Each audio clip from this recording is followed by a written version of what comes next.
sure chat will tell more about in a second.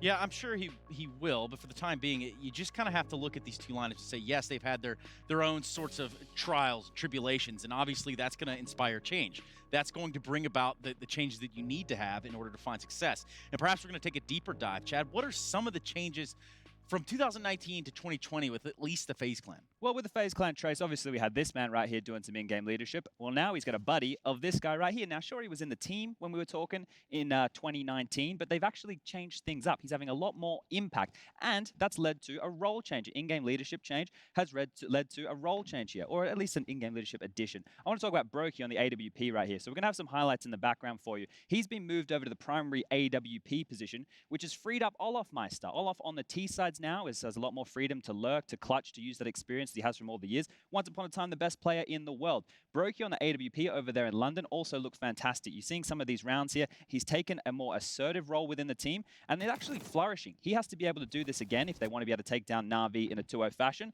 And we can flick this one through because I have one final point here that I want to touch on, and that was going to be about this execute coming out from the side of FaZe clan. So we'll play this. Something missing with FaZe in the past, right, was strategy. They forced it in when Yanko first came, but now they've actually got it down with in-game leaderships that working. It's a strong base with coldzera and Nico, and then Yanko behind them as the coach. The role change with Brokey and Olaf switching positions, and then they even have rounds like this that they can pull out of the bag. This is set pieces on the CT side, on the T side. This is just one example of what you're going to see from FaZe clan in 2020, Trace. Yeah, eyes on the prize here for at least FaZe clan, and like you said, they did find success there in London. Can they carry it over, Jacob? That's going to be the big question, at least of the hour.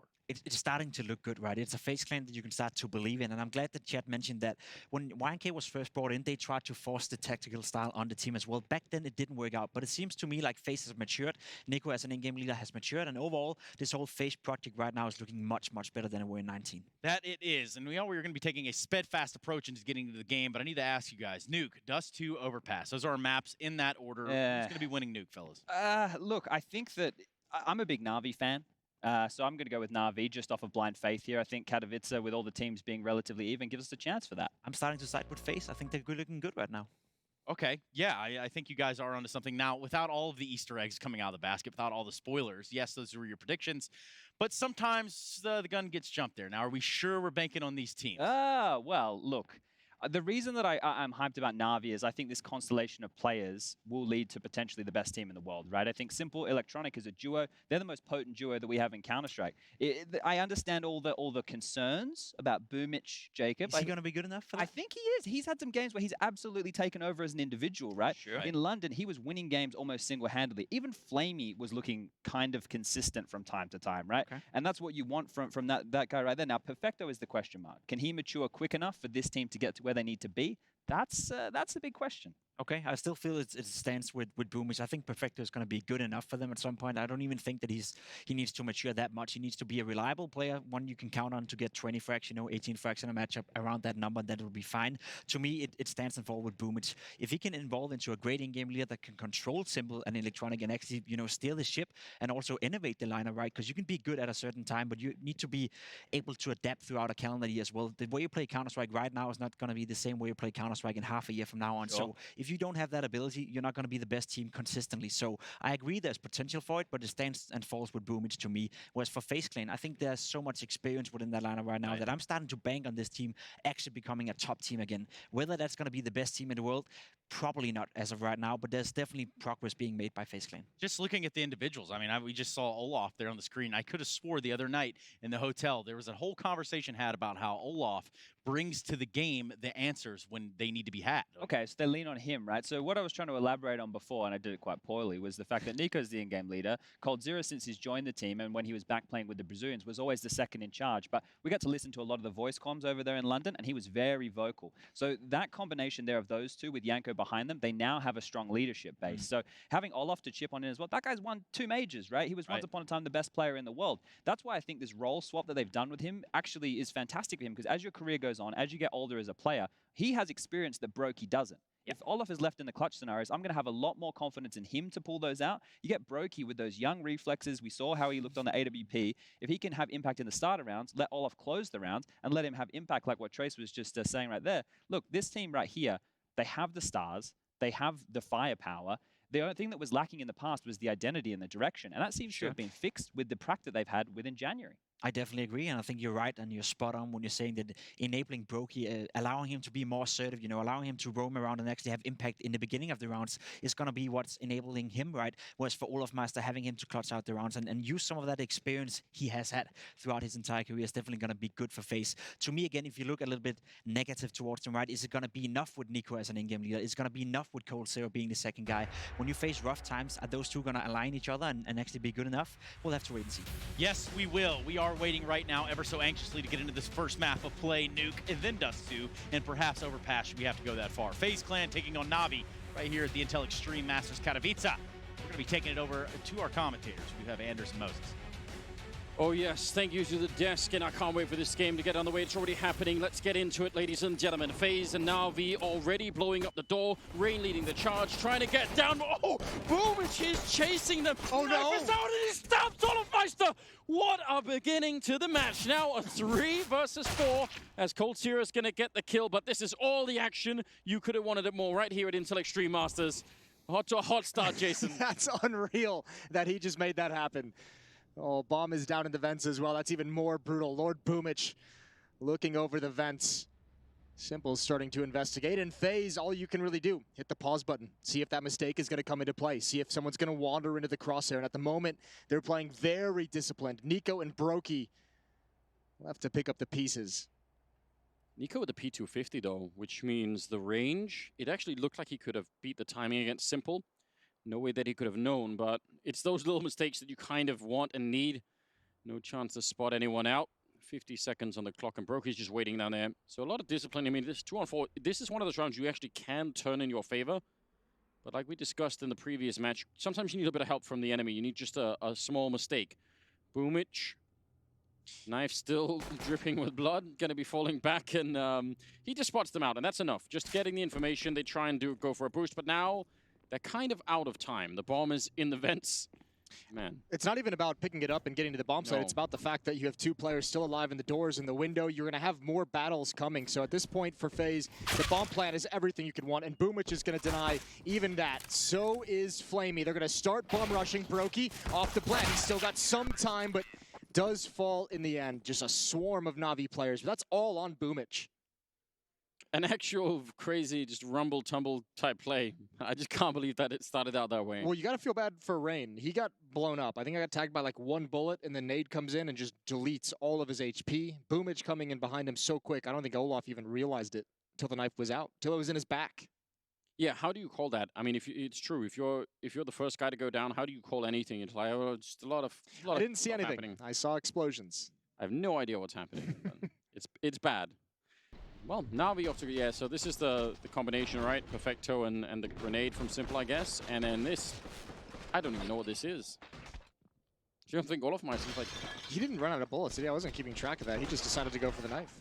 He was like, oh, well, if you're not going to turn, I guess I'll shank you. Which is the worst decision imaginable, but it still did work out. It worked out, at least this time. Fair play, I guess. 2K, right around 2K on everyone from FaZe. No investment. 5 Glocks. I like that. I've missed these rounds, Anders. Yeah, where they don't really, like, you have no illusion that anything is going to be happening. We can call it right away. We're like, there's not going to be any kind of a round. Don't even worry about it. Just discussing things, setting it up nicely, and then I'm guessing, you know, next round will be where much of the fire is. Have you noticed, by the way, that, so this is the second nuke we're having today if you missed the first one, but both the pistol rounds on the first nuke was similar kind of... Fast pace towards the upper bomb site. Yep. I think one was trying to get down the vents and one was just an upper bomb site commit out the hut. Yep, so that's just the flavor of the... So 3 of 3 pistol rounds have been upper rushes of some kind. Yeah. All right. Which is, I mean, I get it, because obviously the logic is you're not going to be running into that many Molotovs and HEs on the, you know, from the CT side if you do it, and in later rounds you probably will. Oh, electronics. Oh dear. Oh dear. It's not looking pretty. But there's the benefit of having 5 Glocks going up against you is you literally can make every mistake in the book, miss every shot, and you're going to be just fine. Try again. Yeah, just he took, what, like 53 damage from that. And he's still just doing fine. Yeah, he's probably hit like 10 times as well. Yeah. Easy cleanup for Navi. But there are so many cool pistol rounds you can run on this map. Talk to me, Goose.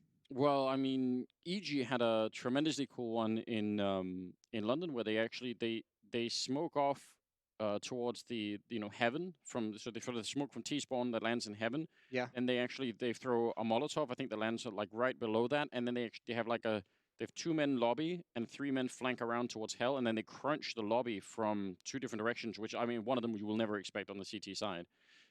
Which I think is an amazing setup. And the only reason it didn't work in that moment was because I think they got sniped. Like one person got immediately sniped outside from EG when they went there, so they were sort of in a 4 versus 5. Otherwise, it would have been beautiful. Just lost some manpower. Yeah, like that's one of the coolest setup I've seen in a long time in a pistol round. So who's playing EG next? Mad Lions, I think. Oh, okay. So doing some research for your Danish brothers, huh? I did pick them to win it. I'll say it right now. What, the match? Yeah. Big Mad Lions to beat EG. I did. I respect that. I have Mad Lions as like my dark horse for this event. I don't know how much longer we can consider them dark horses. No. So I wanted to get it, get it in there. Maybe one last time. My logic of pick was slightly that, sometimes you just have to like throw in a pick like that where it's, it's not the most obvious one, but you have to try it because you might be the only one that did it, and then you need to go for the glory. That kind of thing, yeah. Well, second round is in the bag for Navi. Not really be too stressed out about it. A bit of a timeout here, but now we do still have with 3 MP9s, as far as I can tell, going into the next round, where FaZe Clan are going to be having actual rifles. Yeah, you have to imagine they're going to buy in the next round. So yeah, the big disadvantage for those SMGs, and that does come into the timeout, is actually a little bit of a tech pause. It's as we get some things figured out. So that's why you have us chatting. That's fine. We can do that. How do you feel about this? Is that a huge liability in your mind, the 3 MP9s? Does that concern you? No, because I mean, obviously, I think there's some benefits if you can manage to win that, but especially on Nuke, right? There's some places you can put the SMGs to really let their advantages shine.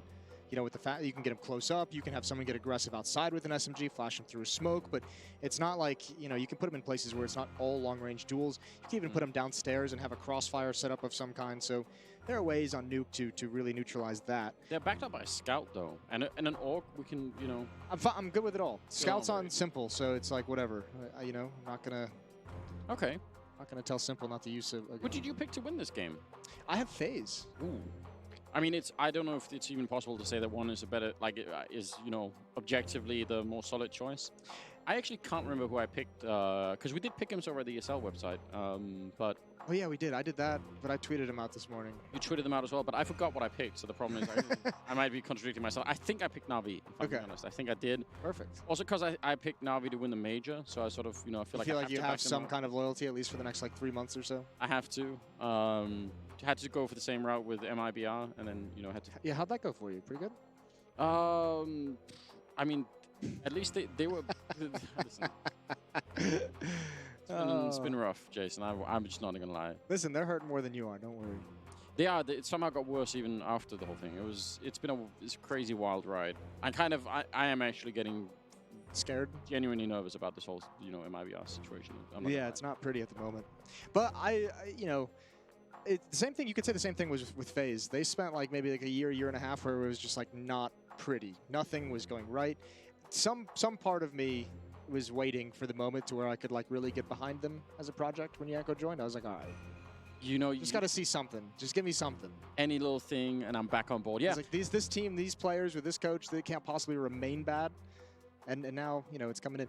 Here's my big fear for this FaZe roster, right? I think when we look back, the turnaround of obviously it's still early. Let's not say they're going to be these crazy world beaters. I think they're just playing very well. I was very impressed with what they did in London. It coincides very much with them getting coldzera in the roster and having some time to develop strategies, develop some teamwork and everything. But I don't want people to overlook the fact that Brokey has just been absolutely a mental addition for this team. He's been so good for FaZe, and I think it's going to be easy to say, yeah, it just took them getting coldzera, but don't forget about Brokey because he's been so stellar in the squad. Yeah, but there is a synergistic element between even those two players, which is the most fortunate thing that you could ever have happened, which is you've got a young, super talented, hungry player, and he gets put next to one of the hardest working people in coldzera. If you were lacking in inspiration for why you wanted to put in extra hours, just try and go even deeper on the game, or being set right next to him, and in many ways even in the game being you have the perfect mentor. Yeah, it's absolutely crazy. you couldn't actually architect that if you like. That almost has to be like, just, oh well, we got real lucky that that worked out in that fashion. But I think that's going to be, there's a long game between those two players even, assuming everything works out. That could have like a very interesting return of investment just there. So yeah, I look forward to that. Yeah, I think this team has got so much going on for it.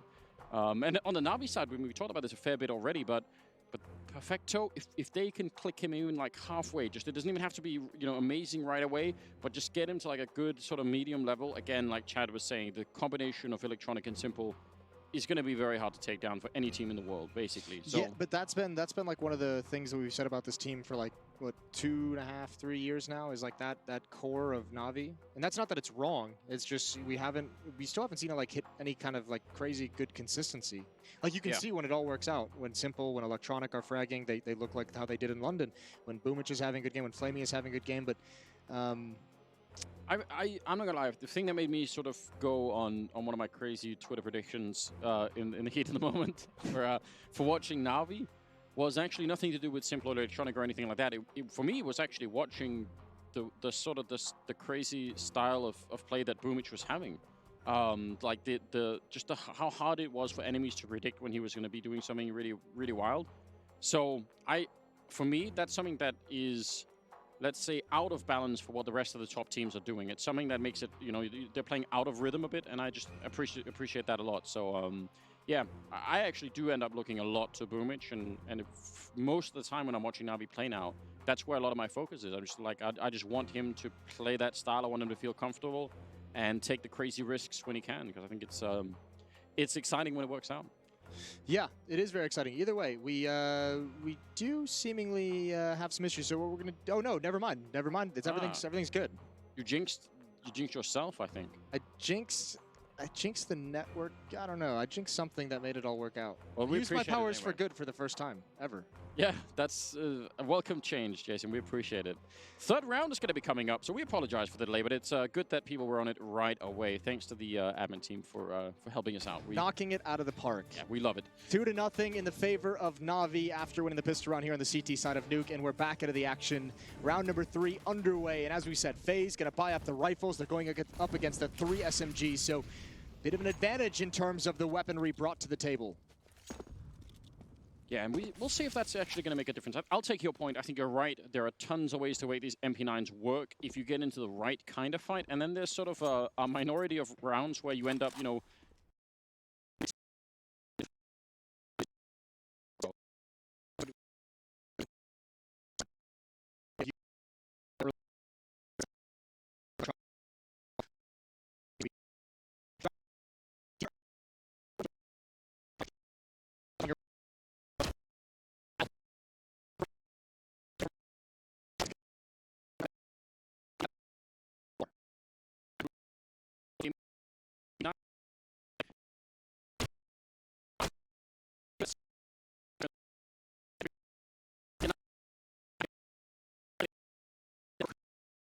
your 2-1-3. Still about 50 seconds, a little bit less on the clock. Rain on the one side of the map, and Coldzera not getting flanked. He saw that coming, and that's a 2-on-2 now, and they're all just playing individually. This is so strange. Yeah, they're on the other side of the map, Coldzera and Rain, so he's just kind of got to hold on. 30 seconds left.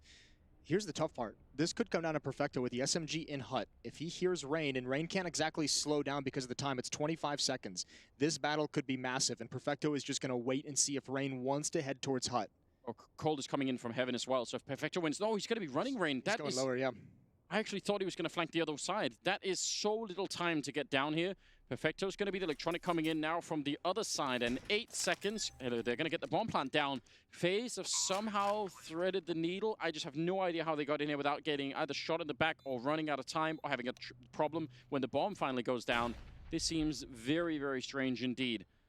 2-on-2, and the afterplant here not going to be easy at all. A fight for Perfecto, and he can't win it, and that means Electronic has to back on out, and FaZe will pick up the third round. I don't mind that call for Na'Vi on the retake attempt. You just send Perfecto to see what he can do. Electronic at 15 HP, and if he couldn't find a kill, then he just backs off, as is being done right now. What a great win for FaZe.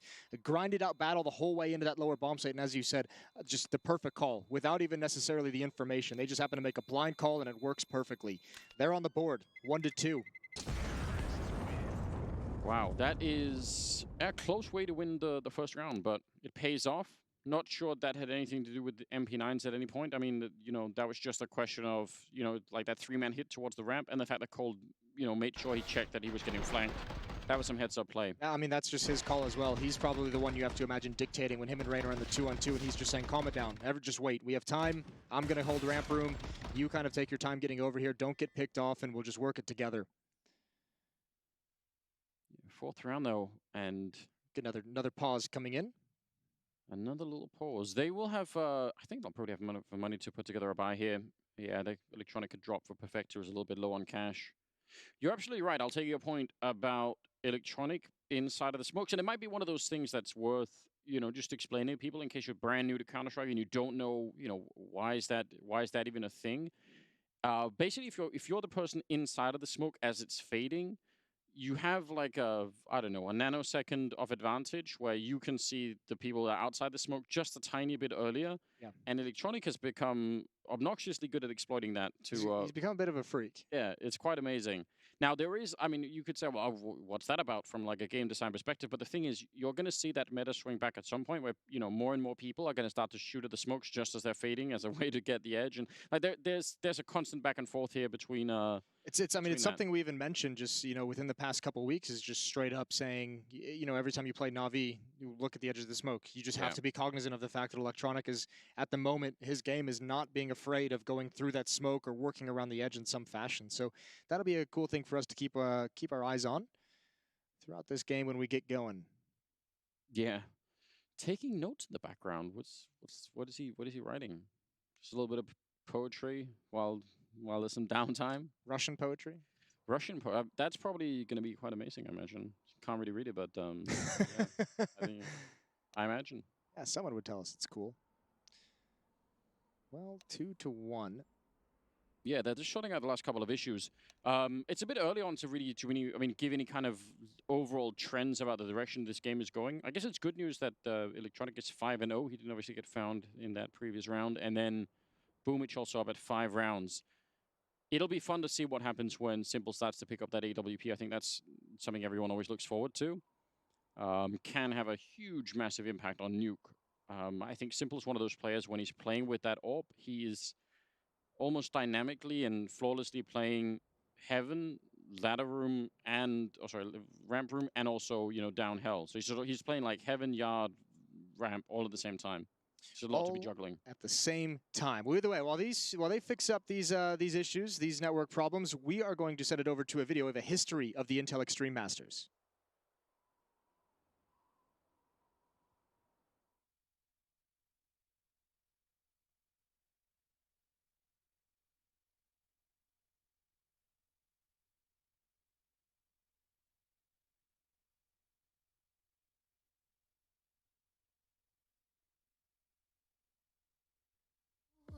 I'll show you in slide.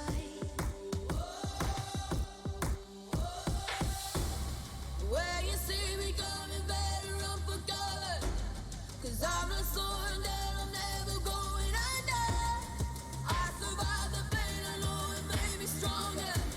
So meet the monster, I came to conquer.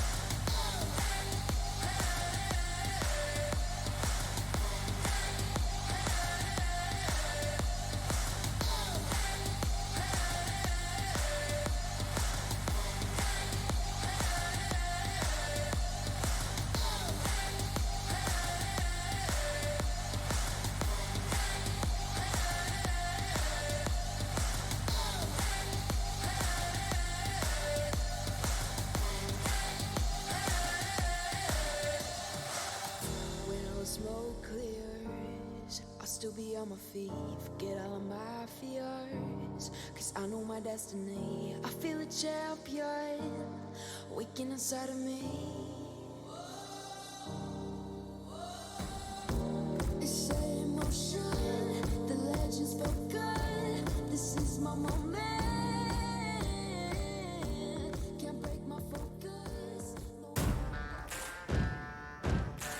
How is it possible that an event like this would begin with something as plain as 2 chat bubbles?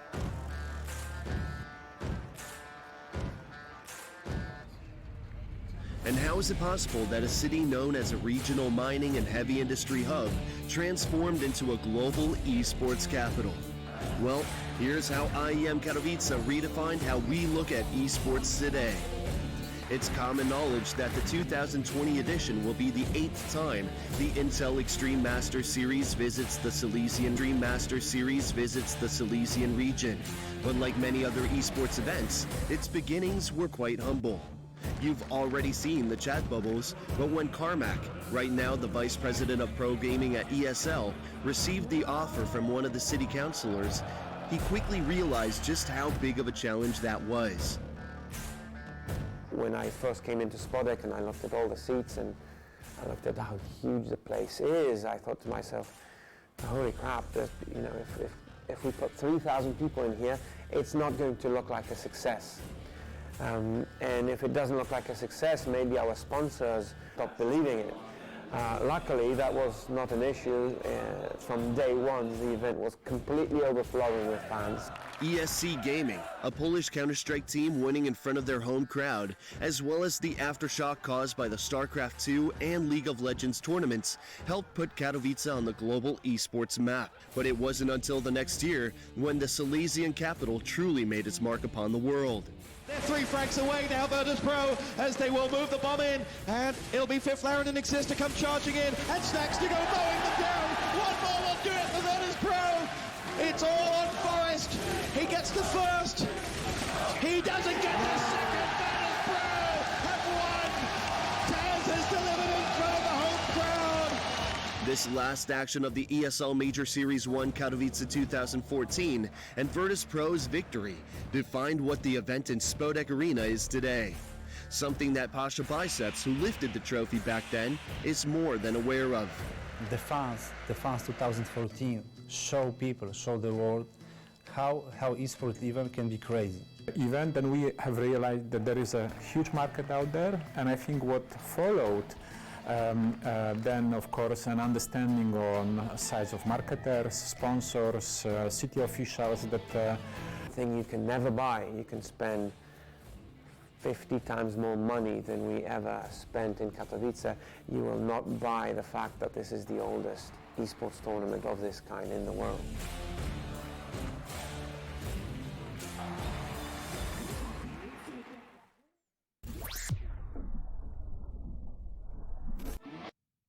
Well, welcome back, ladies and gentlemen. They're going to give us a pro tip. Yeah. What have you got? Give me your best Counter-Strike tip. Always let someone else go first. Get the second guy in. You really are a rat. Oh. How'd you like the video? You've been at a couple Katowices in your day. I have been here a couple of times, yeah, and it is always something special. Like I think the video actually captures the sort of the atmosphere and the history of it really well. So yeah. I appreciate that. It's rough with that ending from Dupree. I was trying to like toughen up a bit, and I was like, oh, I remember that last year. Look cool on camera. I know. Wipe away the tears. That's got to be up there. That was a very cool memory. Just everything last year, the speech from Carmack, the thing with Dupree, Flusha as well. That made that Katowice pretty cool. Pretty special. And then obviously if you go back into the history, right, it's Virtus Pro winning. I remember the first time I was here, we casted the final of then Luminosity, the Brazilians, taking on Fnatic. Yeah. That comeback they had on the first map. Pretty wild stuff. Yeah, a lot of history's been made over the years. I mean, that first Virtus Pro victory, I think, just caught a lot of people off guard. Even then, even though they had a big status at the time, still didn't seem like that was really going to be possible. I wasn't really super deep into casting yet, but I still remember around that event was when you started. That was the first time I think we heard like the rumors about a team who was like just not very good leading up to that, and you started hearing stories about how they were just wrecking everyone in practice. They were just destroying everyone. And that was like one of the only times it's actually come true. Where you hear that they're doing good in the boot camp and good in the scrims, and then they actually deliver on that. So that was sweet. Yeah, not always the case. You're right. And now it's one of those two pivotal events throughout the year. The other one obviously being Cologne. So I love the idea of that structure of having those two towering events that can sort of segment the whole thing. I think that's really awesome. So they're like the non-major majors. That is what it is. And I think I think someone was bringing this up earlier about the sort of the level of the top teams that are at this Katowice, right? I think that is actually outcompeting any major ever as far as I'm aware, in terms of having all of the top 12, I think it is, or maybe 14 Yeah. ranked in the world all here. Well, I think the So nice thing about it that's is mental. isn't necessarily that it's like the most. I don't think it's necessarily any more competitive than some of the previous Katowices, but I think the problem or the difference with this one is there's no like top dogs that you are really confident saying that they're still going to be the top dogs. Like True. normally when you come into an event of this size, right? It's like, you know, you come in, you're like, okay, Astralis is definitely going to be playing very well. Liquid is going to be playing, or whoever the second or like maybe the 2 or 3 teams are, you're like, those are going to be the teams to beat. And coming into this one, everyone looks shaky Yeah. during their during their first competitions in London. So it's like, all right, now it's not that we have like better teams here necessarily. It's just that there's no clear favorites, at least in my mind. That's true, and I mean, having that clear favorite going into a tournament as well, it creates like a weird opposite effect where you know, if it is Astralis that are, you know, you think they're definitely going to be in the semifinals and, you know, maybe even going to be, you know, going straight to the grand finals. If that doesn't happen, you feel disappointed because you're like, oh man, you know, that was the one that everyone was expecting. And I feel like now, yeah, there's, you know, you could pick any one of 6 or 7 different teams and say, yeah, they could actually do it. And so I just don't know. I mean, it makes predictions really tricky, but I think that means Predictions are fun, though. predictions are fun. It can be fun. If you do it the right way, you put enough on the line. Maybe that's the, you know, just need the incentive. I honestly, yeah, I don't know how to call this one. People love asking those questions, and I hate answering. Especially Well, this apparently one. you're picking Navi because you haven't won in the major. And I do. Mad Lions because they're Danish. So you're in a great place. I think you're doing really well. Mad Lion is more because they're the best team in Denmark. I think you know that's my logic for it. I was behind them when they were on Tricked as well. I think they're cool. You were. Cool kids playing cool Counter-Strike, you know. Cool kids playing cool Yeah. Counter-Strike. You're really showing your age here. It's getting old. And These cool kids. yeah. No, I think it's fantastic that that we get to see, you know, so many new up-and-coming teams and so many young players that are playing. It's one of the things, if you wanted to throw it back to sort of the beginning of Katowice, that everyone playing at that event, when you just to pick one of them when Virtus Pro was winning, Yeah. every single person there would have been a legendary player from an earlier version of Counter-Strike. There was almost no new talent. Yeah, I like we sort of halfway spoke about Fiflaren and Freiburg as being sort of they're sort of younger, newer, and they came early in from sort of Source and they were playing. Right.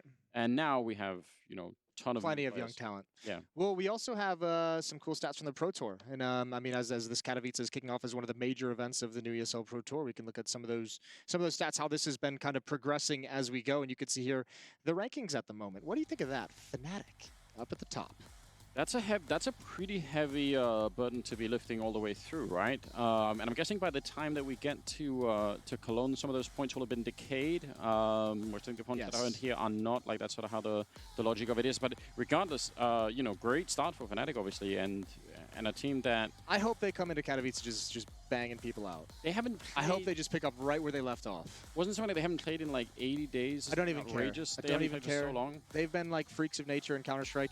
Remember Yes. what was that like, that event that it was like when Crims won an MVP tournament at some point during their heyday. Like he hadn't played Counter-Strike for like 2 weeks leading up to the event. Okay, so we're getting something shuffled around. Astralis is going to go in the first place. 1,050 points. Fnatic is second place still. Mouse Sports in third. But I want that Fnatic that like impressed everyone at the Star Ladder event last year in Turkey. I love that Fnatic. Yeah, they're such a fun team too. They've got like a lot of attitude, you know, which again is something that we don't normally see in Swedish Counter-Strike. I think that's why it's also refreshing. So. Just gonna keep banging that drum. Oh, look all at the time. Brazilian Counter-Strike not well represented here. No, It's not gone well. MIBR Furia 15th, 16th. Yeah, what's happened? I mean, that was the original region. That was the production of so much cool new talent. So surely they can make something out of it. Eventually, they've got to, right? Yeah, I mean, you certainly hope so. They seemingly have, you know, a lot of the tools that are needed. So I'd like to see them shoot right back up those rankings. But at the moment, it's really cool. Like not just Fnatic with how they've been playing Mouse Sports the way they ended up last year, like an absolute freak show of a run to close out 2019. That was something special. I mean, you know, Kerrigan's career in that sense is it will be hard to piece together in a video style documentary because it's just so much back and forth, you know. Yeah. Picking up, I mean, obviously with the original sort of Astralis lineup before Glaive was there, and then like he's been through that scenario more than anybody else, I think, of having, you know, a team that gets, you know, really high level, maybe even the top level, and then, you know, he gets removed and then he has to do it again and then he has to do it one more time. You know, that's crazy. I'm not gonna lie. I mean, I really enjoy. I was starting to lose a little bit of faith in that Mouse Sports project, and then they started winning everything. Yeah. And I was like, oh, Okay. Well, that clicked in quick. Just took a little while to heat up, and here we are. They're absolute beasts. So yeah, I mean, he'd have a super interesting career to go back and just discuss all of the different issues and all the different obstacles that he's faced in his various teams. Either way, you could see Nico kind of shuffling in his seat, sitting up a little bit straighter, getting in proper prime gaming position, and that tells everyone we're ready to go. Issues are all solved. 2-1 for Na'Vi. We're here on Nuke, first map of the series. If you're just joining us, you did not miss much. Nothing too crazy has happened, and we're going to be going into the second gun round. It's fantastic news. Appreciate the hardworking people working on the network, laying their own fiber line, I think I heard in the background. Just doing that. Hammering away, digging. Right off the bat. Here we go. Fourth round are going to be coming up. And yeah, get everybody be involved once again. This actually could very, very well be the match of the day. FaZe and Na'Vi. And we are still on map number 1, still early on in the first half, so nothing much has been decided at all. Na'Vi will have picked up a little bit here. They got the MP9, they got the AUG, and stolen AK-47. And FaZe with a fair few Kriegs. And they're going to see if they can, continue after winning that third round, which was really impressive. So far, going to be sneaking towards the ramp where Flamey is. Oh, I think they just ate a grenade. That's a lot of damage. Rain is trying to sneak around on the one side. Cold Zero is holding this. So they're actually just putting Rain in as the main point of this attack, trying to see if he can get deep in. And I think they're hoping to force someone back into his arms with that Molotov, but he goes down to Simple instead. And now, where is this attack going? They needed that win. Well, I think they were relying on the fact that Simple had a tendency in London to over-rotate towards ramp room, and they thought certainly he would get drawn away, and he wasn't fooled this time. He was waiting patiently for Rain, who was there for the backstab. So that is a big read from Simple, and you can see it just destroyed the strategy. Everyone from FaZe, everyone else was all lined up, ready to go in ramp room for that one kill from Rain, and now they just have to back off, as Flamey is well and proper turtled in the B-bomb site. Yeah, he's waiting down here. Man, so much relied on that. I love the idea of actually forcing whoever would have been there back into the arms of Rain with that Molotov. It's such a cool idea, but of course when no one is there and he just gets killed instead, nothing really comes of it. Cold has been waiting outside of the yard forever and has not seen a single person, has no chance to get any fights out there. And now they're going to try and see if they can swap it around and maybe go for the A-bomb side. With 30 seconds left, this is going to be a very, very tall order indeed.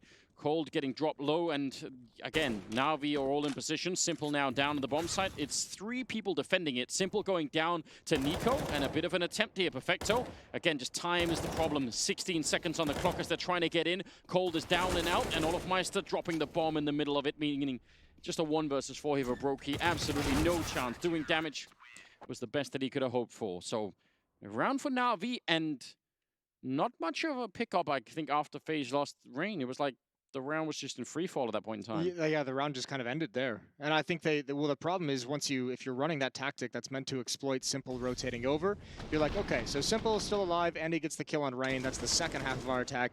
And the ramp player has dropped down into the lower bomb site where we don't have the resources to chase him. Like, they really needed that pick. That entire strategy seemed to be based off of getting that 1 kill in ramp room or his support that comes over. Electronic is very lucky that Rain only has a Glock. Yeah, he got dinked even a couple of... He's still sticking around. That's tempting fate, isn't it? Don't do it. A lot of conversation is obviously going to be around Simple, but Electronic was an absolute freak in the early stages of this year. Hopefully keeps it up throughout Katowice, and when we get to that big stage, there's his opening kill. He returns fire onto Rain. I think one of the topics... Ooh, Nico, actually. Hold a thought. Headshot on Flamey to take him down, and wanted to go for even a second one here. Definitely don't let FaZe have a round like this, and it can happen. We've seen that many times. It's one of the ridiculous and ultimately entertaining things about watching FaZe play in general is that sometimes you'll just get these rounds where it's just almost inexplicable, caught in the middle of nowhere. Simple, very awkward, and now a 3-on-3, and Nico's still holding the ramp, and Olofmeister just kind of bringing the bomb in that direction. Well, Electronic's very low. I think this is going to be the winning play from Boomich. If he can start shrinking this map and getting information, at least letting his teammates know what's possible, what's coming. They're going to have Nico flanking heaven, aren't they? Oh dear, 30 seconds, and look at Perfecto. You can tell he's got way too many angles. We talk about this all the time. At least now he has Boomich and Mini to meet up with him, but he's still got to manage 2 180 angles. And if they make any noise in lobby, actually Nico's gone all the way around. I don't think there's time for this. No, this seems incredibly risky. He has got a flashbang, so he could even use it. I mean, he could go for the kill or set up the flashbang. It's hard to know which one is better, but he's out of time. 10 seconds as they try and make their way out Squeak, but that's the bomb back there. I don't think they're already out of time. Nico does what he needs to, but can they actually do anything? No, it's too late. Oh, they almost had it. Did Olofmeister even try to switch out a gun in the meantime? I'm not sure what just happened. Nico with a triple kill, but it doesn't matter. Na'Vi will win the round. There's a couple things there, and obviously it's an easy situation to criticize, but I mean, they took a long time to actually make that signal of like, go attack the upper bomb site, but also, I guess they just didn't want to have to worry about someone being pushed into hut, but that's the easy route to take, right, is to go, you know, through dark, through hut, and right into the bomb site. Instead going through Squeaky Door, just that 1 extra second and a half of delay of the fight, not even a kill, just the fact that he's there and and Olaf realizes he can't cross. I am definitely shocked. It had to be something where they thought the defending player, they would have had to have thought Perfecto, knowing that Heaven was open, would have pushed in towards hut. That's the only thing I can think of. Well, this is looking like just an explosive A take. They've waited around for the initial barrage of grenades, but they're set up for this. You could see Nico's going to be throwing a Molotov, I'm assuming, to the top of hut, and Olofmeister's going to be, ColdZero is going to be Molotoving the rafters up here. So Perfecto's going to be in a lot of trouble, actually. There should be nowhere for him to stand once these grenades go down, assuming that they get the timing down. And then then the question becomes, can Boomich do much to help? I actually think if they do this right now, they should win this 8-bomb site in no time flat. Well, you at least have Electronic who can hop in towards Mini very quick when it does come out. Here come those Molotovs, flashbangs as well. Perfecto, blind and burning. You're exactly right, and spammed as Rain turned the corner. But Flamey's up top, and Simple's got a pick. But this isn't a hit towards the upper bomb site. It's towards ramp. It's towards the op of Simple. Oh, man, if they go back and rewatch this round phase, they're going to think, man, if we'd kept going, I mean, this was part of the plan, so fair play to them, but 30 seconds left. Simple's going to be picking up another kill there on ColdZero, and Flamey long range with the AUG. Nico in a 1 versus 2. And again, the time is what's ultimately going to kill this round for him, surely. Should be no way for him to win this fight, or both the fights, really. Bomb is down there, and Flamey waiting to stand up. It's going to be Simple instead. 3 kills with the AWP. But I can almost guarantee if they'd kept going there, Phase, and there was no way they could have known, but yeah, that was the perfect round to actually fully do that execute. This is one of those situations where it's almost like the fake was more impactful than the end game. Yeah. Like where if you had just stuck to what you were trying to fake early on, you might have actually had something going for you. This is that's a bit brutal. I think the real issue is some of these, it just looked sloppy down the stretch. Like they abandoned ramp room after the fake didn't pan out, but the bomb stayed and 2 players fell back to lobby. So it's looking like some of that disorganization, some of those issues still linger around when they don't get exactly what they'd like. We'll see if that continues to plague FaZe throughout this series. Couple of smokes, and I mean, they could try and get down here. Molotov, actually Electronic, a little bit delayed in his decision-making, so they're not going to have much of an impact. They get to go down, but they only have pistols, so I think Na'Vi probably know that and probably don't care that they get to have this part of the map. Boomich jumping as they turn the corner. I'm not even sure what that was. Well, thankfully he's got teammates in position to close this window of opportunity. FaZe, they have the SMG, 3 pistols, little bit of utility. There's the peek from Simple, missed shot, but he's got Flamey still to keep some space between him and the opposition. And Flamey's still able to call out that no one has entered the bomb site. They just swing out now as he looked away. A big trade. ColdZero still has a tough task to get this bomb planted. Yeah, and Olofmeister, I mean, he just wants to linger around back here and hope to catch somebody before they get the bomb down, but are they actually going to be able to... Is this a 35 seconds? I was wondering for a minute there if they actually wanted to swap it out and maybe go somewhere else. And I think Mini's going to be the end game. That's doable. If they win the fight up there against Perfecto, who's got the MP9. Or they could smoke him off, depending on if he's in door or vents. We'll see what they decide to go for. Again, clock is going to be a huge factor. Perfecto should be able to get the information with this peek, but can he survive? They're spamming through 9 HP. Nade is out. That'll do good damage. He does fall from an HG from Cold himself, and this time plenty of time to get the plant. Yep, Simple. Not going to risk it running through the hut. Just wants to get into position and wait for Electronic to show up on the other side. He's close range with the AWP, so missing a shot right here could actually cost him the round. Olofmeister's in position for it, but Simple still making it work. And ColdZero, yeah, he's trapped in here. He knows it. He goes down. Oh, a wallbang shot right through. That's a disgusting way to win a round. Simple styling on them in this first half already. He just takes the shot.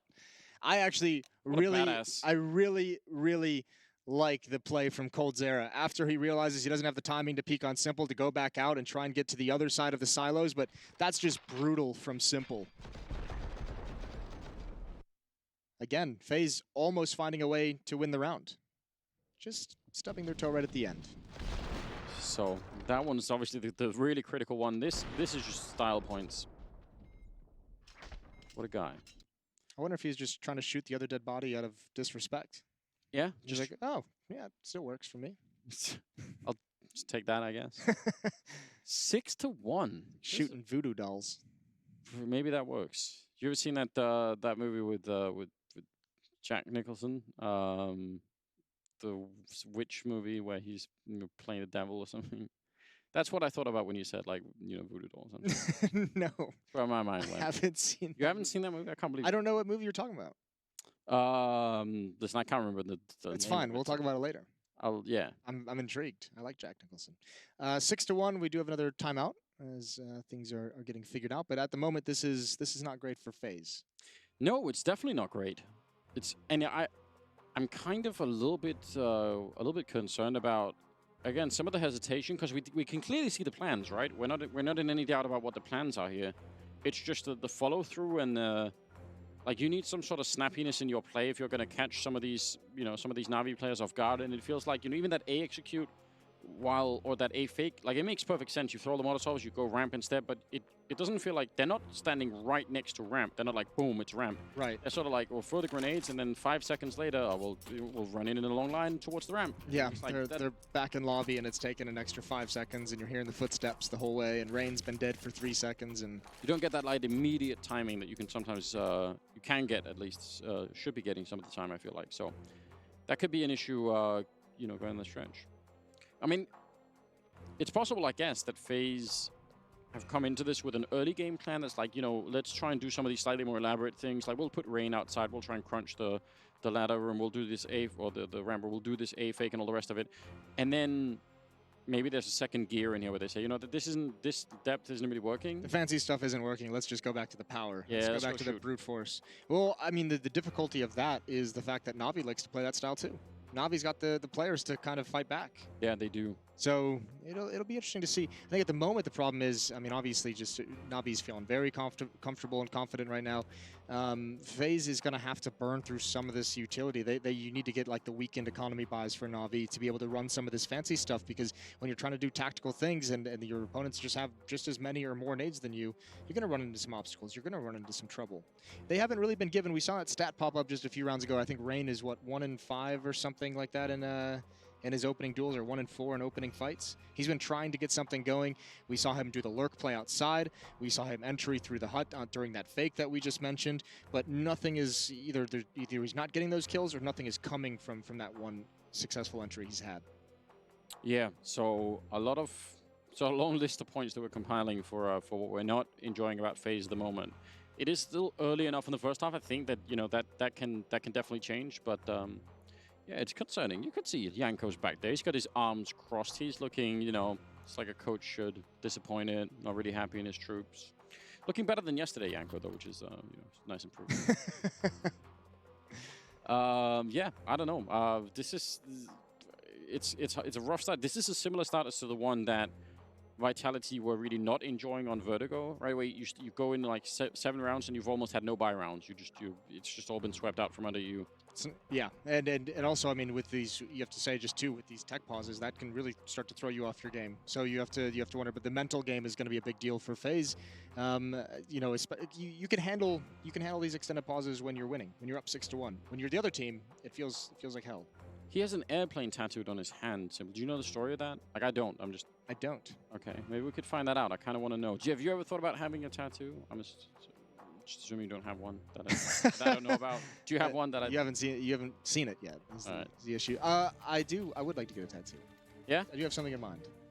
Okay, well, we'll dive into that another time. We got rudely interrupted by the game returning, so we'll get that That's really disrespectful. Selfish, I think. Yeah, in many ways.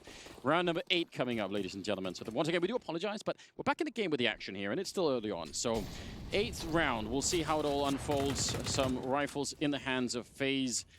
If they could win, again, just one good fight, then whatever they have planned after, it just makes everything easier. And, you know, sometimes that's all you need, just a little bit of an opening. Simple looked like he was almost walking into that Krieg from Nico, but instead he grenades Rain. And he doesn't want any more of it. Peeking outside, sees absolutely nothing for the moment. And now Electronic is at the secret stairs, so that's going to help him out. That's a really good combo. Yeah, can help him peek up. Certainly, here comes the smoke wall, the Molotovs as well. Simple able to peer over them. Now, again, another attempt from FaZe to create presence on one side of the map and shift the defense, but Simple's in a perfect position to let him know there's nothing coming outside. Stay alert. Even Electronic, he's just out of the secret stairwell. He's already walking in here. He's just saying, you know what, no one is here. So they're going to have an immense defense. Basically 4 people defending this A-bomb side right now. It should work out just fine.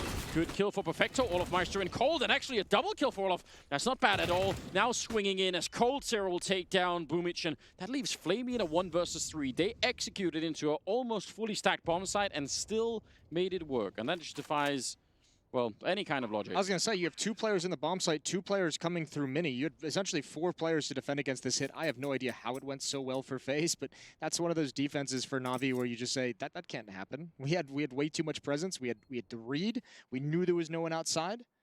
I mean, if anything, I guess what we could say is, for there being that many people, especially around mini, I don't think there were any like Molotovs or grenades landing towards the squeak door. Like that's a hugely confined space, and there were no grenades landing in that area. I don't think any of those crossfires were executed perfectly. Perfecto did throw a flash out towards the door over those boxes. I think it blinded the player inside the site. The guys coming through mini were a bit uncoordinated, so it was a bit sloppy, but still, 4 players on the defense. Even if it's sloppy, you feel like it should have been a bit more staunch defense than that, but nice hit from FaZe. Second round on the board, and the nice thing too is despite how rough this half has been, the money for Na'Vi is pretty hideous.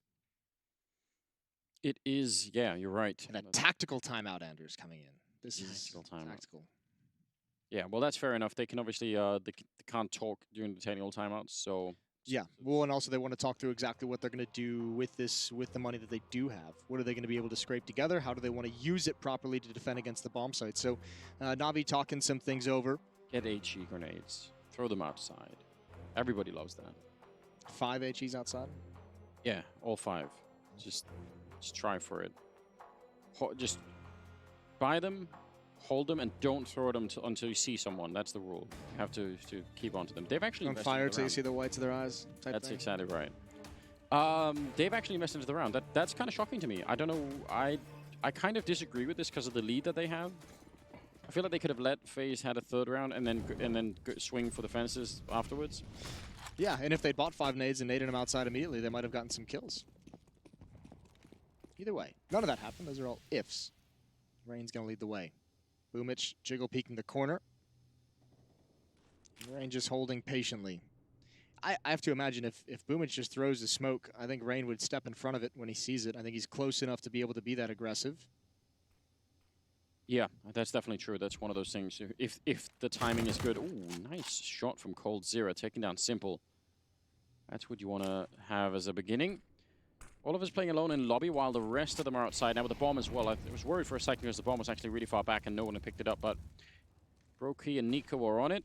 And now they're going to be grouping up. It's a 4-man death squad out here that can, you know, should be able to take care of themselves pretty much.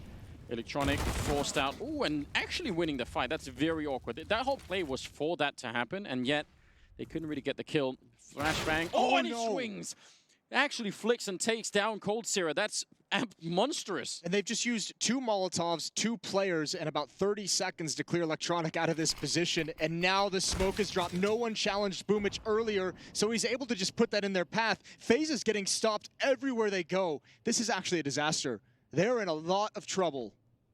Olofmeister's flanking around through the vent room here, but what does that matter? 17 seconds. They're going to be in here, but the bomb is coming in from the other side. They have 10 seconds now. They need to get in flawlessly. Boomich, if he survives for another couple of seconds, that's it. Olofmeister getting 2 big kills, and FaZe, the door's going to be open, but can't actually stop the bomb from being planted. That was on the other side of the silo. man, still, if they lose this round, FaZe, they have almost no one to blame but themselves. Flashing their way through the smoke, Olofmeister trying to cover that entrance. Brokey up on the high ground and maybe could do something. They're right underneath him. Long range spray as Flamey goes down, leaving Perfecto in a 1 versus 2. And somehow they may have found a way back into this round, FaZe, but this should be an absolute wake-up call. Too much and way too close here. It's a lot on the line. Nice triple from Olofmeister, who was without kills just a couple of rounds ago. Yeah, that's a real grimy round for FaZe to win. They've got to take a deep breath and just thank their lucky stars they pulled that one back. Na'Vi played that perfectly off some incredible sequences from Electronic. This one's going to be frustrating. Remember, there was audio and sound cues that Electronic was in that position. He got hit by the Molotov. He took a tick of damage. Nico not able to keep him pinned down, and the spin on the Cold Zera is a thing of beauty. But such is the power of FaZe. This is one of the strengths we've always touched on. The amount of championship experience they have from top to bottom on this team is unreal. Olaf He had takes back to his Fnatic days to bring him into that round. that kind of a flick from Electronic. That's only possible when you get those like brand new Teflon skates on you. That might be a reference that not many people really understand. What the hell? You're going all the way back to mouse skates. Listen, that was real important for a long time. People took that very seriously. It really wasn't. It was all mental. You've all lost your minds. Well, round. yeah. Where do you go from here? Just pistols. That was it's a joke for the boomer generation. Boomers need a little bit of love these days. Oh God, this cannot be happening. How is Electronic such a beast? Please. What does it take to stop him? He's now back around the corner, so they actually have to invest more time and energy. They think it's now Molotovs, but he's not in the corner anymore. He's just tricked him all the way. That's a P2K. Yeah. He just got a double kill. How are they struggling with Electronic so much at the moment? Just go away from him at this point. Yeah, it might be better. Well, again, it's a very similar scenario. Olofmeister playing alone in lobby, and the other two coming in from the other side. Actually, almost a mirrored scenario, except... Oh, they have a crossfire set up. There's Perfecto with one, and this is one of those rounds that's literally like death by 1,000 cuts. The P2K, the USP, adding kills every step of the path. Here we go, Brokey coming out the door. One player in dark, and he could just bide his time. Simple could just sit here and wait the whole time, wait for the retake, or just stop the plant straight up. Olofmeister now 10 seconds, and he's going to get shot down. Electronic, an absolute hero. They even saved the Kriegs. He is 12-4 right now, as we've just only played 10 rounds of this match. That's pretty good. I don't know what to do. I don't even care about the numbers in terms of his score. It's just the P2K with 2 kills. How did nobody? I mean, first player's blind, but this is wild. You added on to the last round the CZ with the 2 kills. Not bad. Not bad of an ending. Yeah, this is... That's what we mentioned. That's why you called the previous round a wake-up call. That's why I said FaZe had to take a deep breath. Because you've come close to losing those disaster heartbreak rounds just like that a couple times previously. And now it finally happens. They didn't wake up. They didn't wake up. They didn't take a deep breath. Set that second alarm, third alarm, still not. Snooze. Still not. 10 snoozes throughout the morning. Yeah. Well, we know a couple of people who have little puzzles they have to solve, you know. Wake the brain up, yeah. Yeah, before they can even turn the alarm off, I think is the... Those never work. I don't know. I don't know. I've tried it. It doesn't work. I'm grown up. I actually just wake up when my alarm. Okay. You might be able to wake up, but you're not grown up. Kids wake me up at 5 a.m. That's your alarm. Children. There we go. Yeah, saving on alarm clocks. It's a good way to do it. 11th round. Saving on alarm clocks by having a child. There we go. Net loss. Just got to do the... Don't do the rest of the economy. Just think about that. Similar setup. We saw this earlier, and they didn't execute into it. This time, looking better. Perfecto edging on the smoke, and he gets absolutely wrecked by Nico and Rain. Good combination there. And now they're on the bomb side. This would have happened the last time. If they hadn't faked it last time, this would have been just a mirror replay. Headshot taking down Boomich just at the edge. Nice find. And again, Na'Vi, for everything that they've been winning, they might want to think about just backing out of this. They don't have any money. Electronic still getting kills no matter what. He's good for 2 every single time. I really like this. I don't even think that maybe the first time around, this makes me think it's not designed to be a fake. It's designed to let Rain do whatever he can in the upper bump side, and you go off of his production. This is a beautiful round from him. The entry, holding onto the site, and now it should just be easy. Flamey's got to back off. He's got no money Electronic can buy in the next round, Boomich can buy in the next round. Everyone else is going to be a bit sketchy, but Na'Vi can keep fighting if they want. Well, that's why I wanted them to leave the 3 versus 5 alone. Yeah. The Electronic did get a double kill, so for just a, fair play, kind of got to go second, you were like, oh no, not again. That's just the vector for trying to beat Na'Vi at the moment. If you take down Electronic, then at least you have a chance. At least there's something to go off of. He's hitting a really nice individual level. He's this past month. And FaZe starting to get closer and closer. 4-7 now on their offensive side of Nuke. Yeah, I mean it isn't some sort of giant lead, and FaZe are not, they're not out of this half at all. It's so cool to see them just use so much utility, get Rain into position. I think he's found that entry now twice. The 2 times we've seen him run that strategy. The first time he got traded immediately, but this time he's patient, he's controlling the bomb site, he's looking for that second player in upper, and once he get it, FaZe know they just basically have a 1 round. Olofmeister dropping really low, and that was, I think, just shots through the smoke from Flamey down in the ramp room. So I'm not sure about that. Again, he's playing a little bit alone. He's got Broky behind him, but he's been playing that solo lobby position a lot. Well, especially now that he's been tagged up, he'll take the passive positions. They were so close to Mini. I thought maybe they would even try and jump the gun on that. Maybe there was a smoke to block them off for a minute, but still, that's a powerful position to be in. So is this one outside, and Electronic goes down. They finally defeated the Beast. And they have all the map control, 4 versus 5. This is everything you could want from a T-side setup. Boomich goes down, and Perfecto has to come up with a reaction and actually gets a headshot on Broky, a little bit awkward. And Olaf doesn't have the HP to challenge that. He's got to wait for his teammate. So this is an opportunity for Flamey to control the bomb. 45 seconds left. Nico's going to rotate all the way back on the long flank. That leaves Olaf alone with 15 whatever HP, and he delivers. What a stunning headshot. Simple's now going to step up to the plate, but they've got a lot more work to do. Yeah, Simple in a 1 versus 4. He's going to get the first one.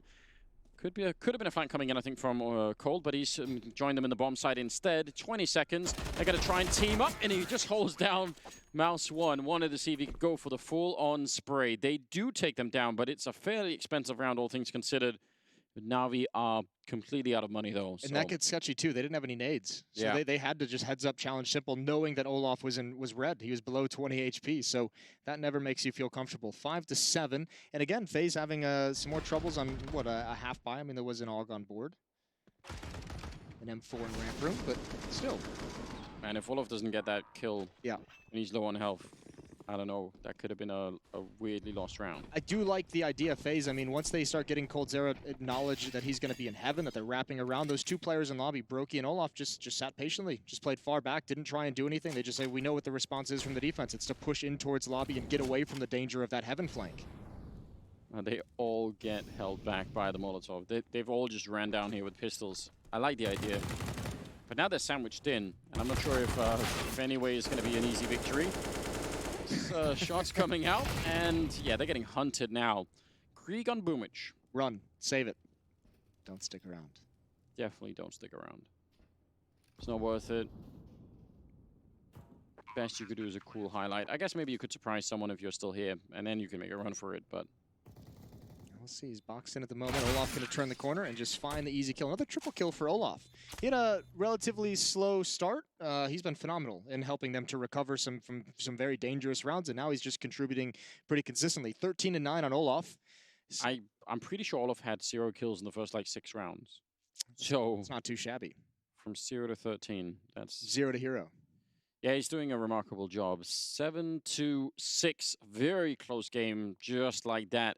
In spite of Na'Vi looking almost indestructible in the first 7 rounds, just really, really powerful start. 7-1 at the beginning, right? And 5-1 run for FaZe. Yeah, or I guess 6-1. Yeah, that was still a pretty impressive comeback right now for the FaZe side. So I don't know. Suddenly it's turned, and I guess that we were slightly expecting that. Just some of those rounds where you get the early victories, you just get one of those entry kills.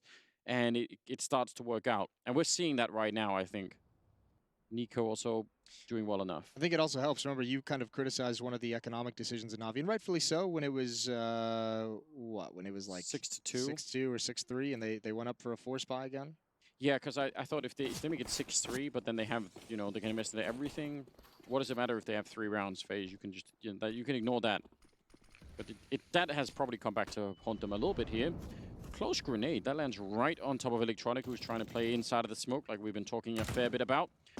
And Nico pre-firing it. yeah. As most people should at this point in time. He's going to fall back, I guess. So a slow start once again, but very similar setup. Brokey and Olofmeister being a bit of a combo inside of the lobby, and the rest are outside. I think FaZe has to have a pretty decent read that the economy is a bit sketchy for Na'Vi, which is why they're going for a slower approach, seeing if there's going to be any aggression before using their utility, seeing if there's any kind of cool setup that they can read and counter. Just a standard wall of smokes. Electronic going to challenge over the top. Remember, 57 HP. He's already a little bit low on the health, and he's going to swing out wider. He wants to get a deeper angle to look down, but he's going to miss rain. Right down there, jumps down. They didn't hear that at all, and he's going to take a kill. Coldzera will drop one, and now he's in mini. They're going to crunch in from the other side. Simple just trapped in the corner, and he needed that kill, but he couldn't get it. Looked like he had a big opportunity, and now Flamey running inside of the Molotov just comes charging right through. He picks up one more kill, and now Nico, he's got all the health in the world, and Flamey, oh, he gets tagged right as he's about to leap down. He wanted to get out of that exposed position. A 1-on-1 at the end, nearly a 1-on-3 for Flamey, though. That was pretty impressive. And that leads into round number 15. That's a cool little tactic. The deep smoke wall in front of Mini, get Rain inside the smoke and just have them pop through it when they don't expect. But, I mean, obviously, Electronic being up on that box and having that kind of an angle, never going to expect that one. Big trades for FaZe all the way into this bomb site. Even Flamey coming through the Molotov. This would have been a spectacular sequence. Nico just gets a chance for an easy cleanup. 7-7. And the shotgun is out. Simple's got the auto. Electronic at the edge of the smoke.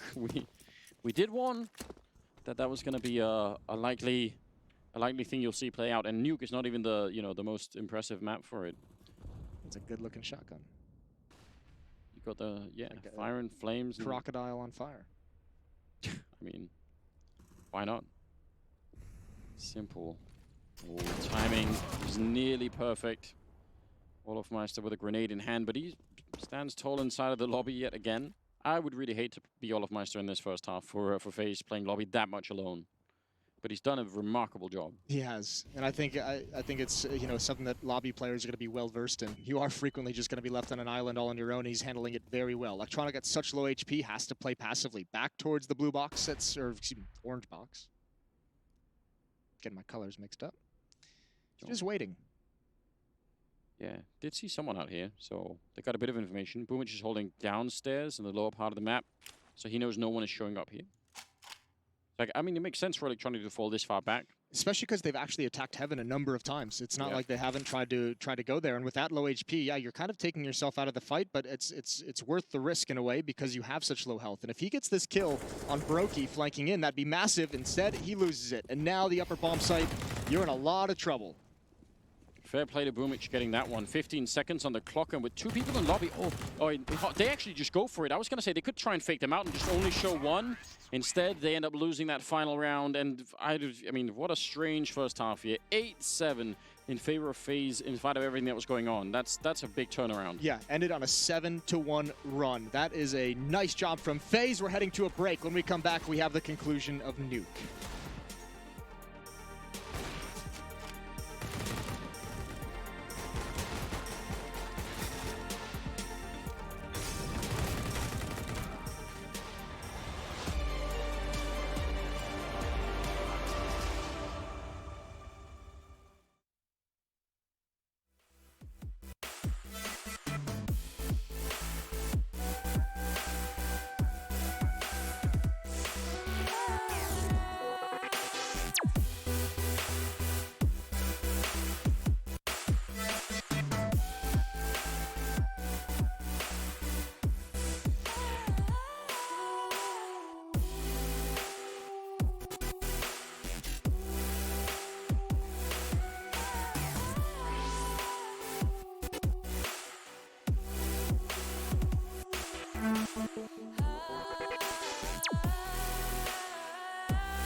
Yeah, welcome back, ladies and gentlemen. Second half coming up here on Nuke between Na'Vi and FaZe here at the Intel Extreme Masters in Katowice. Some beautiful shots of the Spodek Arena. Kind of looks like a UFO, Jason. What do you think about that? Don't even start. Don't even get into it. Well, we'll leave it alone for now. I don't need this holiest of Counter-Strike to be infested with your alien talk. Well, you can try, but try and keep it away. 8 to 7. They're going to come no matter what you want. 2 smokes, one of them already used, an HE grenade as well, and we're off to a pretty hot start. I think they've smoked Mini, or at least smoked the vents down there. They've left Simple outside.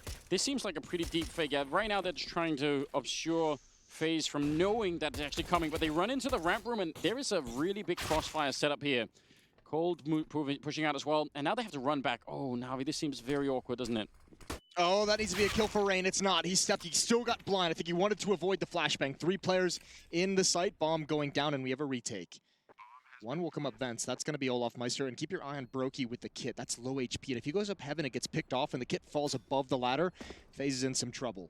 Yeah, that's actually a huge point you're making. That one kit is going to be worth keeping an eye on. Flashbang to maybe set up a bit of a peek here. There it comes, and Cold actually just going to wait. There's the second one that they go on, and he's sweeping into the bomb site and seeing no one. Na'Vi playing for time, just trying to see if they can make this really tricky. They're in the hut as well, and Olofmeister, a bit of a fight there.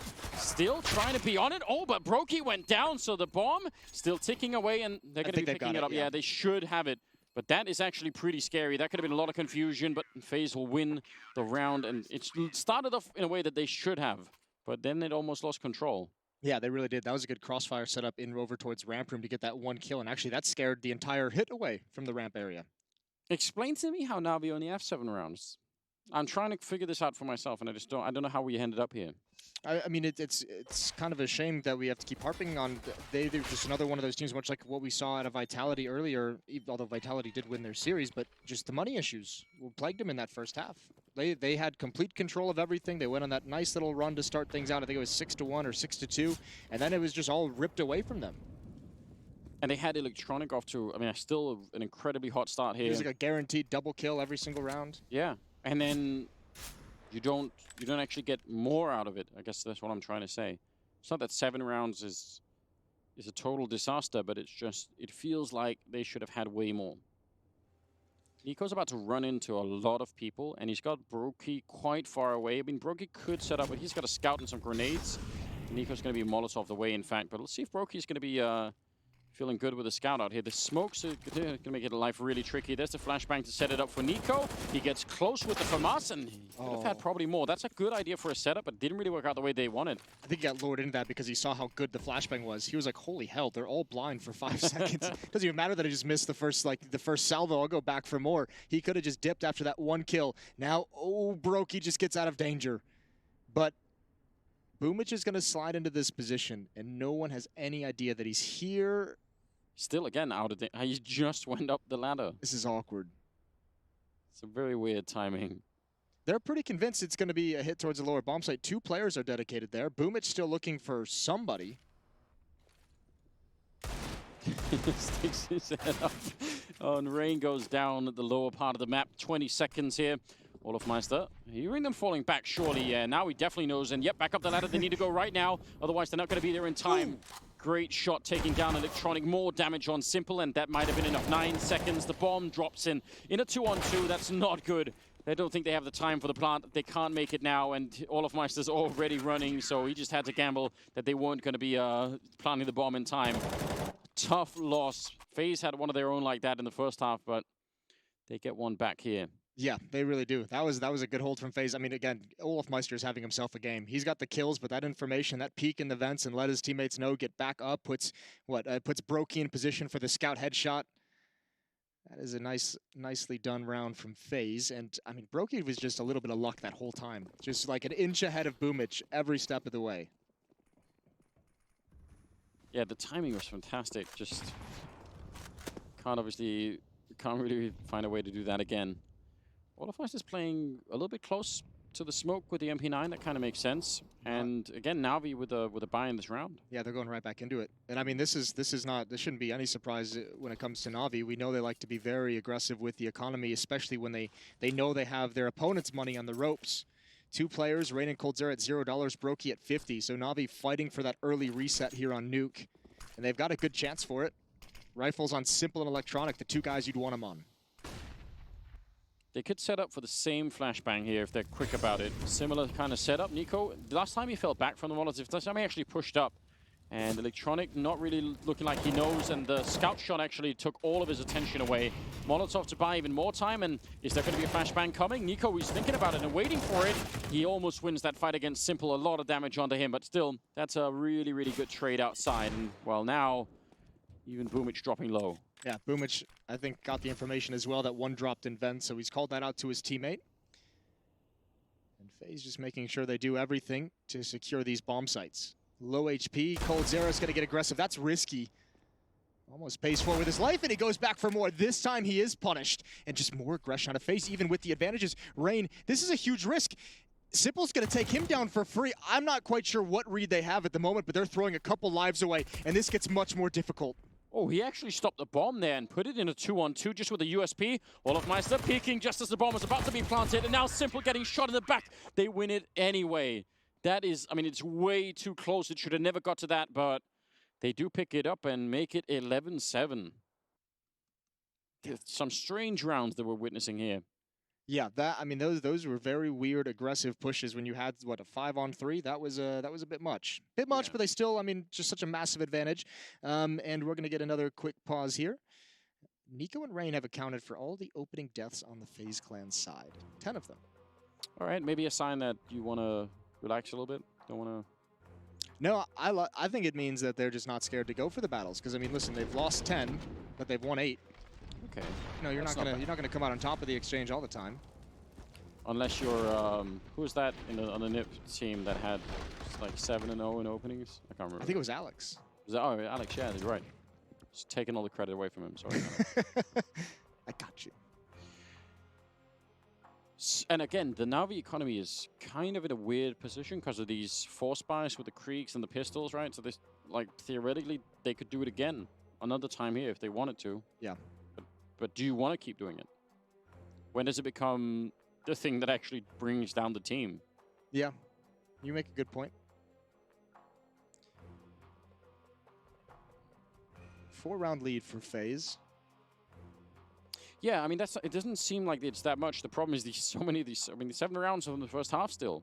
It's not good enough from Na'Vi's point of view. And obviously the logic, just in case people are confused about doing those force buys, is obviously that the FaZe economy isn't exactly amazing either. So they know that if they just win one of them, then they can turn the game. It's just that now that it hasn't worked out, do they just keep going? Keep putting on the pressure? Or I don't think you can. I think at some point, I mean, you're going to have to go back to it, right? You'd like them to take at least one save, to have at least one solid full buy. I mean, they're going to have the loss bonus now, right? Oh, yeah, but here's the thing. Like, if you go for the force buy again and you lose it and then it's 12-7, then you're in that point where you're just like, oh, we're just so many rounds behind. We have to force buy and fight for these rounds. So you should, give yourself at least one solid full rifle buy with utility in the second half. We'll see about that, Jason. I don't know. I know it seems crazy. Na'Vi, they've never heard of the sunk cost fallacy. They never had a buy they didn't like. They just keep going. We've already invested so much into this half, guys. let's just keep going. Let's just keep. Next time it'll be better. This is, I mean, listen, this is a wild run. This is 10-1 now for FaZe. Yeah, I mean, it just did not start out this way. The beginning, if you were only tuning into the first part of the broadcast, and all you would have heard is us praising Electronic for taking down FaZe every round. Yeah, if you want to go get a snack, make yourself a PB&J. Yeah. You come back and it's a whole new ball game. I've never had that. Don't even say it. I've never tried it. Never had a peanut butter and jelly sandwich. I didn't really like peanuts until like late 20s or something. How have you gotten this far in life without a peanut butter and jelly sandwich? I don't know. I'll make you a peanut butter and jelly sandwich. Yeah, is there like a some special O'Toole family, recipe? It's all about the ratio, Anders. Peanut butter to jelly. 50-50? You can also go with grilled PB&J. That's pretty solid. Peanut butter gets a bit hot, but it's still delicious. Anyways, back to the game. I'm into it. Let's try that out one day. 11-7. 4-round lead. Rain ready and waiting. First kill goes his way. Immediate trade. Nice shot from Simple, but the Flames keep him back. Coldzera off angle in the Raptors, and because of the fire, they couldn't trade it out quick. Perfecto's got it with the MAC-10 either way. But still, not everyone committed to the bomb site. Still one lurker. Electronic is outside, and that's Nico to take him down. Man advantage for FaZe in the retake. And how do you plant this bomb? This is so tricky, right? As soon as you plant the bomb, it's a 1-on-3 for the guy that's alone. The grenade is amazing, lands right on top of 2 people, and Simple set up for it. Maybe he could actually do it. He's going to get the first kill, falls back down out of danger, and now it's a 2-on-2. They've actually almost pulled this off, Na'Vi. They're such a good position all of a sudden. Perfecto sees the gun barrel, wins the fight, and it's a 1-on-1. And Simple going straight for it, doesn't want to leave any chance. A nice triple kill and a nice clutch, and a very, very unlikely round to be winning there for your Na'Vi. That was smooth from Simple, dropping off of the hut immediately after the first kill, changing his position. Well done, even Perfecto adding 1 kill into it. That was a tough battle for Na'Vi, but finally they put a stop to it. They put a stop to the streak. And we said it was 10-1, well, it was 8-0 run there that Simple just ended with this clutch. He's got Na'Vi still within fighting distance, and the plant is going to help. And listen, we don't even have to theorize anymore about how much longer they're going to force buy, because they've done it. They've reset the economy. Now just FaZe forced back onto what? Light utility, upgraded pistols, and some armor on 3 players, but they are destitute. Yeah, jokes are on us. The Na'Vi School of Economics coming out on top, at least for this one. So, listen, like most economics, it doesn't make any sense. Yeah. Shout out to Tommy. It's mostly guesswork. Ooh, Flamey goes down. Rain able to tap him away with the deagle. And he's going to want more. He's trying to see if he could do it again. Sneaking in towards Perfecto, actually.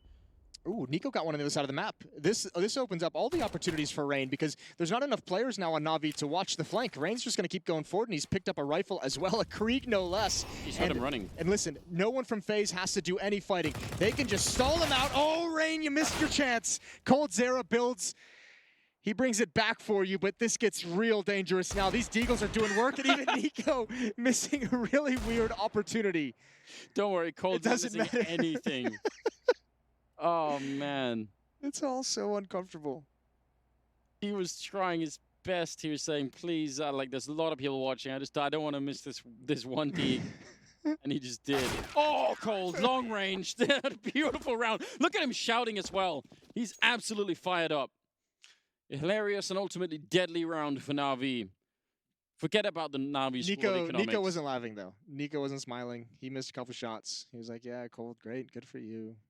Just have a good time. Can't be happy on behalf of your friends. Kind of moment. Oh, dear. This is stupid. That whole round, everything that we caught on camera was pretty silly. Well. And Rain missing with the... Oh. Yeah, everything. Literally everything. Na'Vi... inspired by the deagles in many ways. Back to the force by economics. Not quite as bad, but I mean, yeah, still some. They have deagles and a P250. Electronic not getting any chance. Yeah, what an odd game this is at the moment. That aim punch is a bit brutal. FaZe looking to take a 5-round lead. All the advantages in the world, and you can see not scared from any of these fights at the moment. Brokey still outside, still with long range. Even if he doesn't win the fight, he can have the information. And everything's covered at the moment. So FaZe is they can afford to be patient and just wait. Yeah, I mean, yeah, it's annoying getting sniped away at with deagles, but as long as you maintain your positions, should be just fine. This is a play and a half. This puts Coldzera under some pressure, which he probably doesn't quite enjoy. You can see him shifting now to get back towards heaven to have some safety, especially with 2 teammates beneath. You got to be furious that it's your responsibility to watch for this play. Oh, he's taking some damage. Boomich going for the spam, but Olaf bails him out. But look at that rotation from Coldzera. It weakens the inner bomb site. And just because it's deagles, they'll be able to recover, but there's some dicey movement going on in the defense there. Yeah, that could have... I mean, imagine for a minute if Cold just gets knocked out up there with a deagle shot, and suddenly the inner defense is all worried about heaven, and it's going to get really odd. So close, kind of a close call actually. 13-8 though, and still moving forward. A FaZe. Na'Vi have picked up the 1 round in this half so far. 1 round. That's not good. Three Kriegs, Flamey, Boomich, and Electronic. Nades are out, heavy presence outside as well. That's Simple, Perfecto, and Electronic to start doing some kind of yard. Boomich is even up on top of the silo. Little bit of chip damage. Brokey's got an AWP now, and he's got that set up in ramp room, and he's even there with I believe that's Olaf Meister playing with him. They're doubled up. Yeah, and I mean, that's an amazing setup, right? Even if he likes someone who's jumping past, Olaf will clean them up. And it's a lot of players, though, to be dedicated to ramp room. You would imagine at some point Olaf would be able to back away and maybe go to that lower bomb site where they don't really have a whole lot of presence. Flamey about to Molotov Heaven, I think.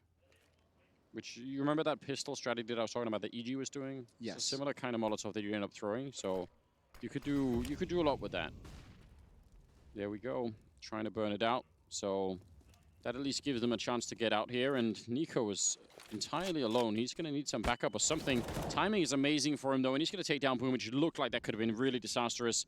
So the Molotov that they throw up there, I mean, that was to buy some space for whoever is down there, Boomich, to try and do something, and nothing really comes of it. I feel like Na'Vi doesn't actually have a plan in this round. I feel like they just got so much position outside, they just expected at some point they would have a fight that they could win. Finally, Perfecto's delivered it. 30 seconds left on the clock. Bomb just now creeping towards Secret Stairs. No one from FaZe is down there this whole round. Now that Nico is gone, they don't have any information of what's outside or where they're going, so... And they're pushing lobby. If they'd fallen back, I mean, it's not really their fault, but if they went back in the ramp room to look at the B-bomb side, it would have been really hard for Na'Vi to get in here, but now... I don't think they can retake this. No, I sort of doubted as well. Actually, if they get a really quick kill, make it a 3-on-4, it's possible, obviously. Perfecto, staying alive, that's really important. Just, again, yeah, I would say save it. There's no point, and they are going to do that. Yeah, just found themselves way too far out of position, and listen, maybe that is just a tactical call. Maybe that's just one of their setups that doesn't have a whole lot of power at the lower bomb site or rotations to get downstairs. So Na'Vi without much of a plan, and FaZe kind of still getting confused. FaZe had the plan. It's the wrong one. That is true. Good way of looking at it. So they're going to get around. That's, I mean, again, 13-9. This match is, or this map is not at all over. The money's not that great on FaZe. Na'Vi just need to string together a couple of rounds, especially ones where they take all the rifles away. Yeah. And it's a completely wide open game once again. So don't get fooled by, you know, by the fact that it's looked a little bit grim for Na'Vi for a while. And they have another buy Na'Vi behind this if they were to lose this round 23 that we're about to get into. They have enough cash built up to still be able to afford AK-47s and utility in the next round. So got at least 2 rounds of solid action. 4-round lead for FaZe. Still, I mean, Na'Vi, it's been a while since they've strung 2 rounds together. It's been a whole lot of this game. It's been since, what, round, I think, 7, where they strung their 2nd round together. Yeah, so a nice change of pace, especially if they can keep it up now. FaZe obviously saving all of the rifles, so they're going to be just fine. Electronic sneaking down, that's a very similar opening as to the last round. From both teams. Yeah. It's the same exact setup. Brokey and Olaf and Nico watching outside from far away. He's going to call that smoke wall, so the question is who rotates lower, and it looks like it's going to be Nico. So they give up the outside presence. Now nobody is watching for anyone to wrap around towards heaven where Cold Zera is positioned in the rafters. If you are Brokey and Olaf, though, you might just be thinking, well, they didn't catch us doing this last time, so, you know, might as well just try it one more time. No, but no one is falling back to help Nico. Yeah. Olaf is just now going, and he should be there in time. He should make it back just at the perfect moment. Nico's calling it out. He hears the footsteps now.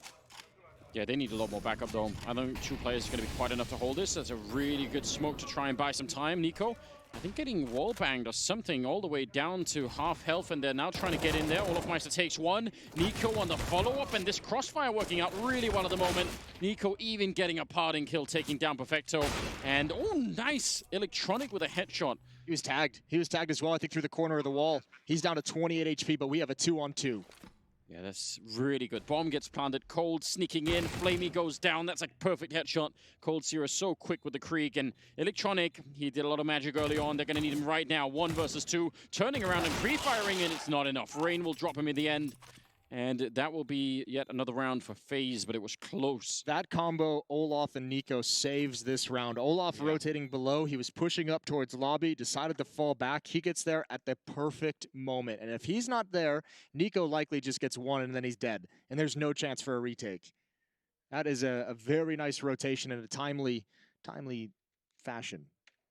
This is kind of a rare moment in Counter-Strike, isn't it, where you get almost the replay of a previous round, but you get to see how the defense is different.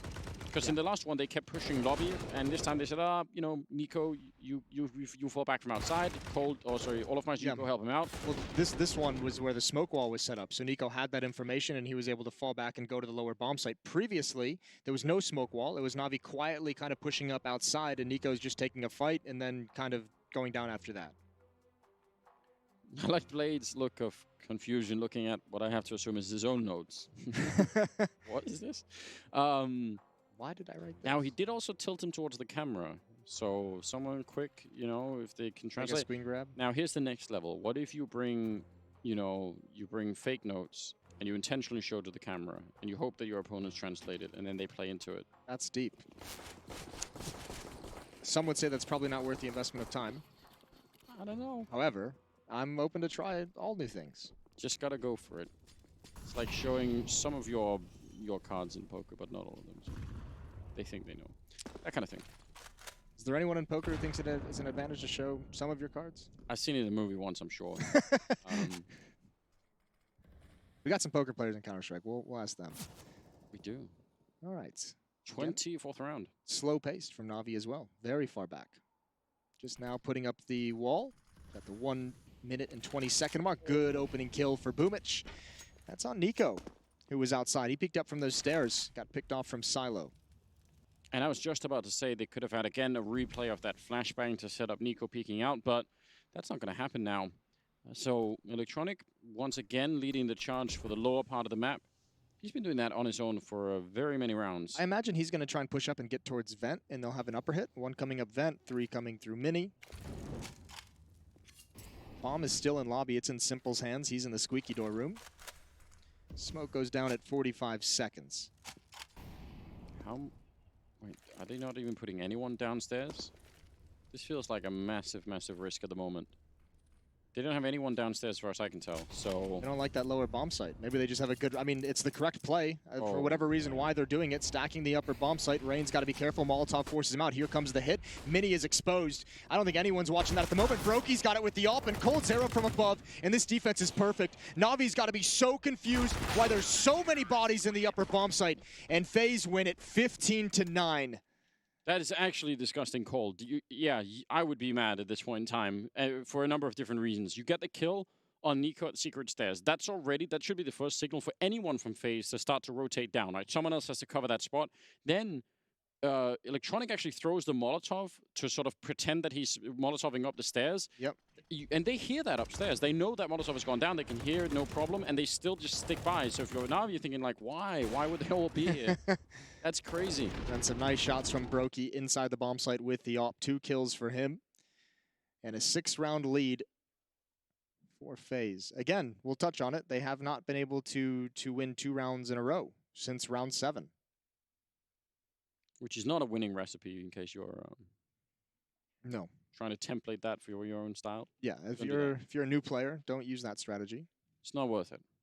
Does make the game tough. I mean, if you like playing on hard mode, then maybe it is for you after all. Just now they need to win, you know, the next 6 rounds in a row flawlessly. So that's where they've put themselves. They got to do it. Starting off with 2 pistols: Simple on the Deagle, Boomich on the CZ, Galil, Krieg, and AK-47. Which is admittedly right from the Na'Vi School of Economics. They're used to this kind of thing, so I guess that's the upside. Nico out in the open, very dangerous. Oh, nice tracking from Electronic. He actually had to follow that arc of him falling, and now the smokes are going to be going up in Rain. Trying to guess, but not really going to be lucky this time, so a good opening here for Na'Vi. 2 rounds in a row, Nico is picked off in the secret stairs. This time, we'll see how many players they put downstairs. At the moment, it's just Olaf. Ready and waiting, but Na'Vi happy with that opening kill. And this time maybe a bit of a juke from FaZe. Previously they didn't rotate anyone down here. Now they've rotated 2. Rain and Olaf, they're hoping that Na'Vi wants to take advantage of this and they just run into another stack. Bomb is quite far back. They really don't have a lot of grenades on the Na'Vi side. Obviously the man advantage is great. Flamey comes charging down, and that'll surely break up everything. Rain alone, Olofmeister, who was on the crossfire. I mean, that got completely ruined. He turns around for it. Rain, oh! He gets a dink on Flamey as well. I almost turned that round in their favor. Brokey's here with that AWP setup, and he's going to snipe Flamey right out of the sky. Doesn't even get to touch the ground. Now a 2-on-2. Bomb is going to go down, sure, but Cold Zero is right in behind them. Perfecto sees it, and now the retake should be impossible here. Again, AWP in hand. He's going to have basically one chance to do this, I think. I don't think they know he dropped down, though. Oh, that's a great shot. He's got one more, and he knows the door opened. He has all the information. He's got the kit as well. He's behind cover. He's going to have to go right now, Perfecto. No, the Molotov's not going to do it. He's just holding it in, and it's 1 second away. 16 rounds for FaZe as they take down Na'Vi on map number 1. The Molotov did kill him, but it was a second too late. What a fiery start and end to the match. That is wild, and that was a pretty crazy game to watch. And FaZe, I mean, the weird thing is, this is like a dominant win from FaZe, but it just started out so slow for them that it doesn't feel that way entirely. But I mean, that down the stretch to get to this point, incredible stuff from FaZe. Good win, gutsy win. That's just map 1. We're gonna go to a break, we'll have the desk, and then we're coming back with map 2.